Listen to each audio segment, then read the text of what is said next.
এক রাজার প্রচণ্ড শক্তিশালী যুদ্ধবাজ ঘোড়া ছিল। এই ঘোড়াদের বদলতে কিং অফ নেশন হয়ে গিয়েছিলেন, অর্থাৎ মহারাজাতে পরিণত হয়েছেন। এই গল্প আমাদের রাজা অনেক যুদ্ধে জয়লাভ করেছিলেন, আর এই জয়লাভের পিছনে এই ঘোড়াদেরই ভূমিকা ছিল। দিকে রাজার তখন সুখ্যাতি ছড়িয়ে পড়েছিল। যা ঘোড়া পোষার পাশাপাশি অনেকগুলো গাধাও তিনি পালছিলেন। তার পিছে অনেক খরচ দেখে উজির নাজির প্রায়শই বলতেন যে এতগুলি ঘোড়া রেখে কি লাভ। ঘোড়ার উদ্যততায় উজির নাজির বলতেন যে এদের দিয়ে কোনো লাভ হচ্ছে না, কিছু একটা করুন।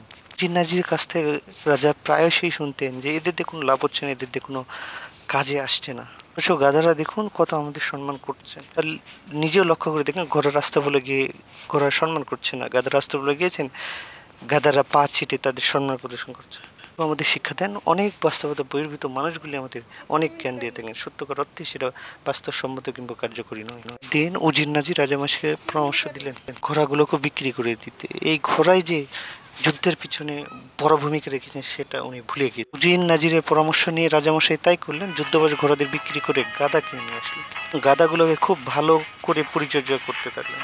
পাশের রাজ্যের দুর্বল রাজাকে ইনার শক্তিশালী যুদ্ধবাজ ঘোড়া যে বিক্রি করলেন খুবই ভালো দামে, পরবর্তীতে সেটা দেখা গেল সেই রাজাই ইনাকে আক্রমণ করলেন, সহজেই রাজ্য দখল করে নিলেন। বিক্রি করা শক্তিশালী রাজা পরাজিত হলেন। বিজেতা রাজা বন্দি রাজাকে প্রশ্ন করলেন, আপনি কেন হারিয়ে গিয়েছেন, আপনি কি জানেন? আপনার যুদ্ধ জয়লাভের পিছনে এই ঘোড়াদের ভূমিকা অসীম ছিল।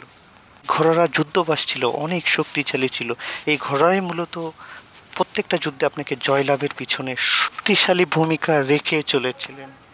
মূলত আপনি যারা বিশ্বাসী কিংবা যারা শক্তিশালী তাদেরকে আপনি মূল্যায়ন করেননি, যে কারণে আপনার পরাজিত হতে হয়েছে।